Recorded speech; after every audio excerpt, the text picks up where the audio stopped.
it's Miranda. Hey, it's Michelle. And this week we are talking about Cleopatra, who is one of the pharaohs, one of the queens of Egypt, and I think a little bit misrepresented. A lot. Yeah, a lot. Just a tad. A lot. Just a tad.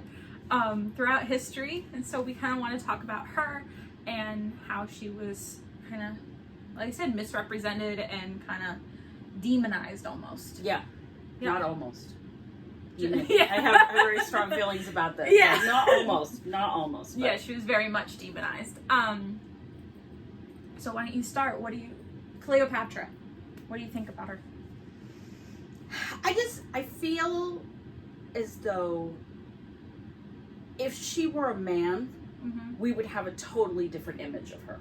Yeah. She's done nothing as the Queen of Egypt that a king hasn't done. Yeah. But yet, through history, we have her image in our minds as sort of this sex kitten, seductress kind of thing. Cutthroat. Yeah.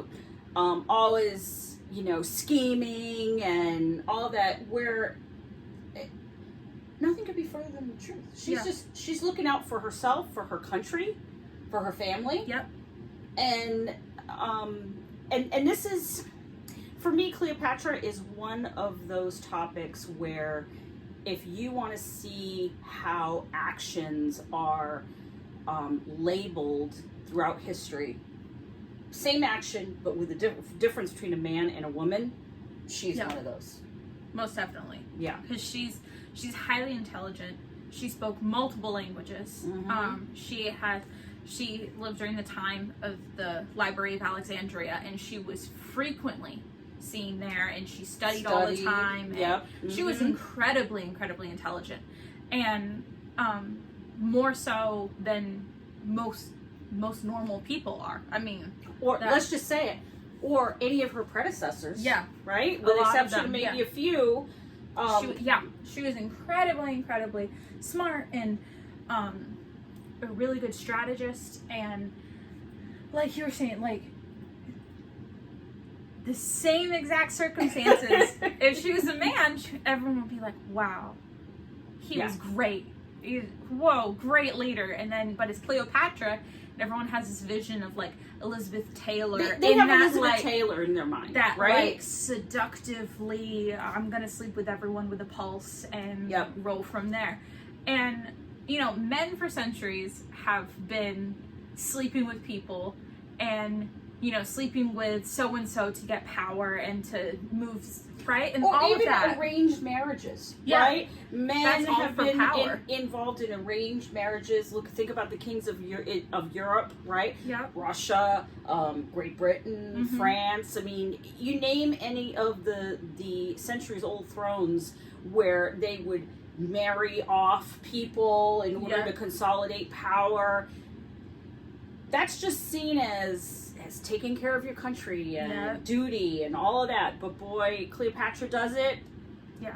So let's just say, and I just before we move, I think the other part of that is in those exchanges, a lot of times the woman doesn't actually have the power. Yes. You're marrying, the man chooses the bride, and then it's like, well, her dad is king of whatever. Exactly. And I think that's the other part of this is Cleopatra held the power. Yes. She was the queen of Egypt. Yeah. And so when she was, seeing Julius Caesar, he was also powerful. But everyone kind of, he was seeing Cleopatra. Yeah, she was the queen of Egypt, and she said, he's the emperor of Rome. Wow, what an alliance. Exactly. That's exactly what she thought. And so she tied himself to him because they had a kid, and she's like, you're not getting rid of me now. That's right. But she did the same with Mark Antony. Yes. She's, it was that same she held thing. The power. He wasn't emperor of Rome. She held the power to try and move him more towards that, to remain a major political player in the ancient world. She had to pick, right? Octavius or Mark Antony. Yep. And because those were the two battling it out for who's going to be left standing and in charge of Rome after Caesar's death. And she picked Antony, and because he had the military mostly behind him, right? Mm-hmm. And she didn't pick him because of, you know, any other factors. She was making a strategic decision for Egypt. Yes. In that case. So let's just say if we have, in case you hadn't realized, we have some pretty strong opinions about Cleopatra. Yes. Yeah. So if you're interested in reading some good books about Cleopatra to kind of get an idea of who she was, because to be honest, most of the things that were written about her were destroyed after her death. Yeah. So what was left was pretty much how the Romans chose to portray her, which is not too great. Yeah. It was the Roman anti-Egyptian propaganda, what was left. And because the Library of Egypt, or the Library of Alexandria, was destroyed, and which is a travesty all on its own, but that had, you know, all of the information, and then of course, you know, the city was burned, and you know, even now, the tomb of Cleopatra hasn't been found yet. That's right. So, like, there is not a ton of information about her and about all of her accomplishments and everything. But there are some Egyptologists out there who have done some work on her life, and one of them I'm going to give a shout out to Dr. Cooney. Yep. At UCLA. If you don't know her or haven't seen any of her lectures or read any of her books, I highly recommend it.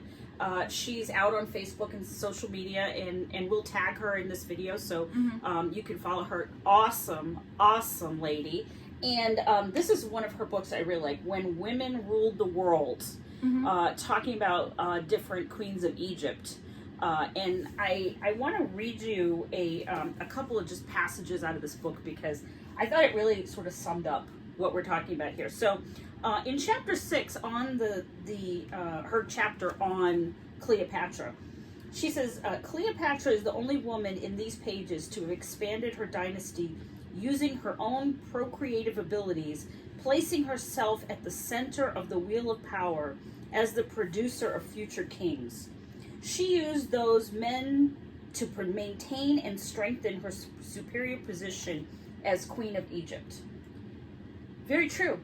Yeah. Men have done that for thousands of years, but yet she is the seductress, right? Which is kind of just amazing to me. But at the end, in the epilogue, she actually has 2 paragraphs here that I want to read to you that I think really sort of sums up what we feel about Cleopatra.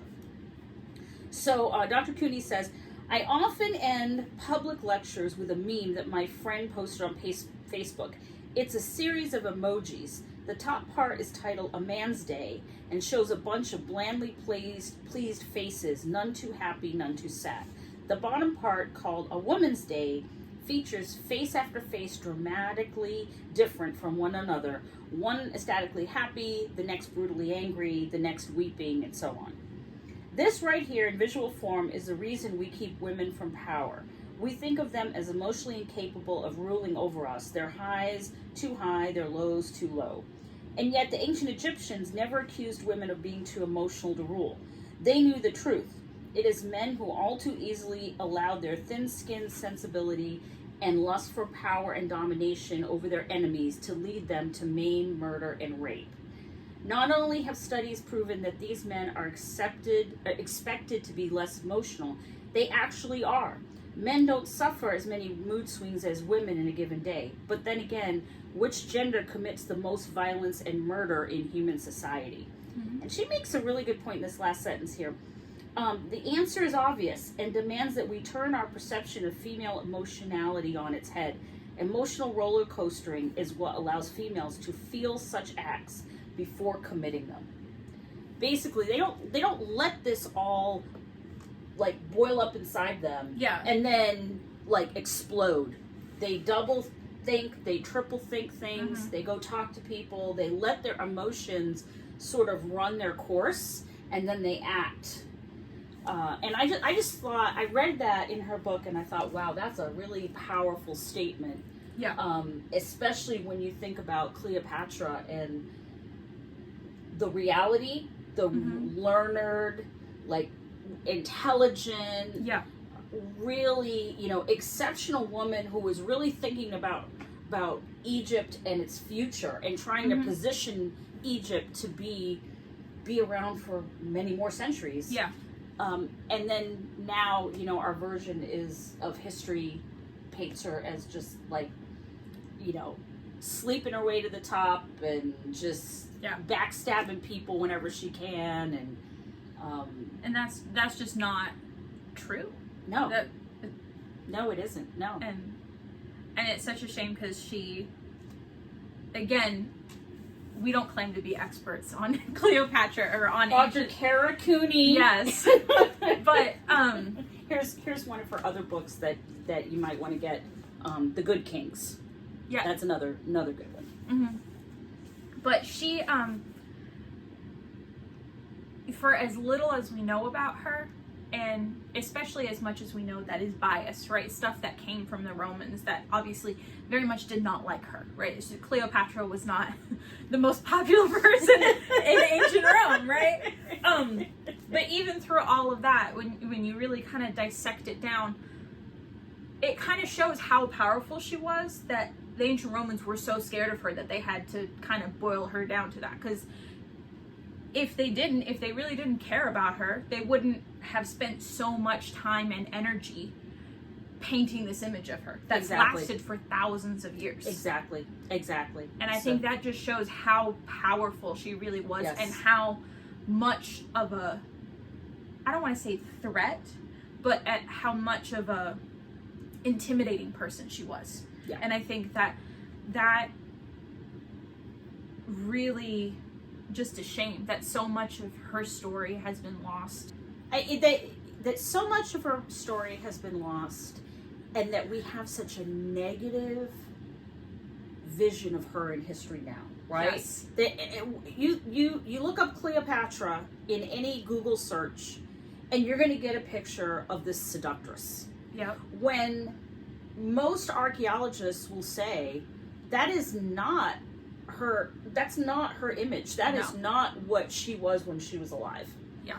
And I guess if you take anything away from this video, is to go read things about Cleopatra. If it's not Dr. Cooney's books, then go to your local community college, go to your library, look online. It's Smithsonian.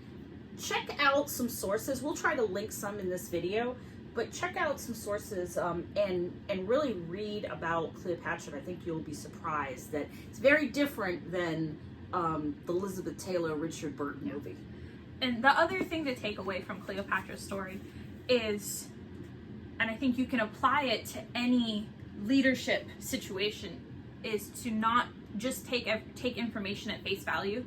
You've got to look more deeply than just what somebody tells you. Exactly. Right? Because if you just stick with that version that the Romans put out, that she's, just this seductive woman, and, she just sleeps with anything with two legs, and, she's a backstabbing whore, that's the image that you'd have, and you wouldn't have all of this other stuff that says, no, that's not what she was like. And so, how does that apply to a situation in just an office where, wow, I heard from Steve that, that Ellen was just horrible. She's so mean, and she's just this nasty piece of work. But then you talk to Ellen, and no, Steve just met her on one bad day, and he's never given her a second chance. Yeah.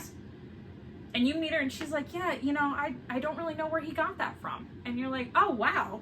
And, so I think that's where you can take that and change it to something more applicable to an everyday situation.